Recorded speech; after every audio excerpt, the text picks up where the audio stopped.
The Korean airliner incident, from my viewpoint, is not an incident at all. I believe it's a carefully planned and premeditated provocation. I'm not sure whether they did it. They killed 268 people just to get rid of Larry McDonald, but it's feasible. I wouldn't be surprised if they killed more than 60 million of their own men just to implement rotten ideas of Marx and Engels. You know, what would 268 people matter? Second, it is not a military blunder, and the order was not given by military. Never a single military officer of the highest caliber will take responsibility to shoot a civilian airliner. My father was an officer of general staff of the Soviet army. I know perfectly well what I'm talking about. No officer would take responsibility. He'll be shot tomorrow. Are you kidding? The order was given by a civilian, by party apparatchik of the highest caliber, and I wouldn't be surprised it was Andropov.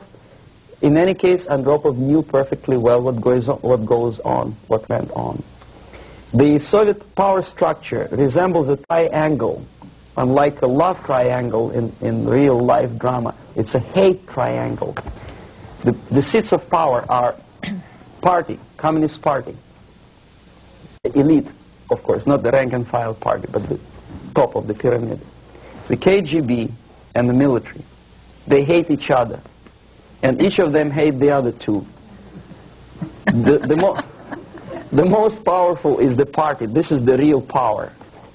The army and the KGB supposedly are servants of the party and the tools, the instruments of their power. But in fact, sometimes they are the power themselves. Andropov belongs to the most hated triangle, the KGB. My father hated KGB because he was military. Both of them, KGB and military, hate the party. Why? Because unlike in the United States, the party is the most adventuristic people. They want to invade countries. They give the orders for all kinds of adventures outside of USSR borders. They know perfectly well that comes war, they will go to bunkers and eat caviar and enjoy life, whereby military will burn in flames of nuclear war. Marshal Grechko was against invasion into Czechoslovakia because he knew that he will have to demoralize his army. And the first two divisions, after facing the reality and seeing that Czechoslovakia is not being invaded by Americans, will get corrupted. So you have to replace them with other two divisions. And if you stay long enough, you will corrupt the whole Soviet army. He said, no, don't invade Czechoslovakia. But Comrade Brezhnev said, who the hell they are? They think they deserve more sausages and butter. So show them tanks. So he did, he obeyed. The KGB... The KGB and the army sometimes are in cahoots against the party. The recent rumor that Andropov was shot by son of Brezhnev is an indication that the other two corners of the power structure were really sick and tired of the Andropov's KGB purges. You know, there were purges. Many people lost their jobs, and some were arrested, and some committed suicide in a span of some 10 months since Andropov was sentenced to power. So that gives you an idea of the Korean airliner incident is premeditated provocation to create an international tension, because the only power on earth which is interested in provoking conflicts and preserving tension is the Soviet junta. That's the only justification of them being in power. If there is no enemy outside, they have to create him. If there is no war, they have to provoke it, to scare the hell out of taxpayers inside, and to keep themselves in power. There are so many theories. One of them is expressed by, I wouldn't say a friend of mine, but I know him. There's another defector, Nikolai Khokhlov, who defected long time before I even joined KGB. He was also a KGB in Western Europe.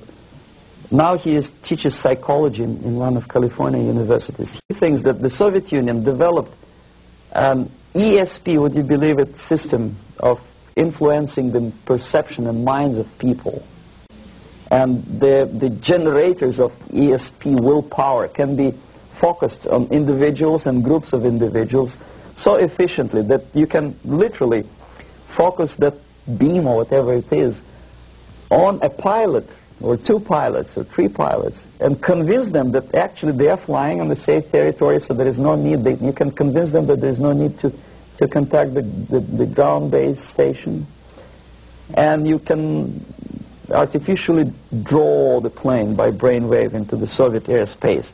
Whether it is true or not, I don't know.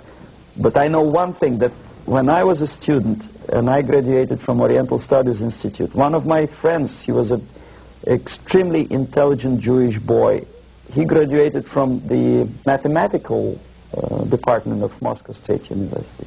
After 3 years, I returned from India for vacation, and I met him in the during the reception at the Academy of Science, and I say, "What are you doing here?" He said, "I'm working in a secret research bureau." You know, the secret, which means basically defense industry, they don't have addresses, they have post box numbers. And I say, is it that much secret that you cannot tell me what you research? He said, "You wouldn't believe me, brain waves." And I never saw him again. ESP, which officially in the Soviet media is described as a pseudoscience and decadent capitalist gimmick to sidetrack the minds of proletariat from the real issues of class struggle. But obviously KGB takes seriously that pseudoscience.